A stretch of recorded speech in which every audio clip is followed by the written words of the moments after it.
Balitang Pangkalusugan. Nanawagan ang National Confederation of Barangay Health Workers of the Philippines kay Pangulong Ferdinand Marcos Jr. na unahin ang pagpasa ng Magna Carta for Barangay Health Workers bago ang kanyang ikalimang State of the Nation address. Ayon kay NCBHWP President Conan Dark Serial, layunin ng panukala na mabigyan ng pamantayang sahod at benepisyo ang halos 280,000 barangay health workers sa bansa.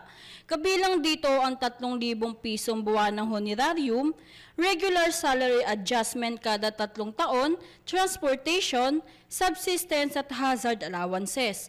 Iginiit ng mga BHW na mahigit 4 na dekada na nilang hinihintay at pinapaapura ang nasabing panukala sa kabila ng kanilang mahalagang papel sa paghahatid ng serbisyong pangkalusugan lalo na noong pandemya. At yan ang ating health news para sa Boses ng Pilipino. Nagbabalita ng todong lakas Jacqueline Santos sa bagong tunog ng DWIZ 882.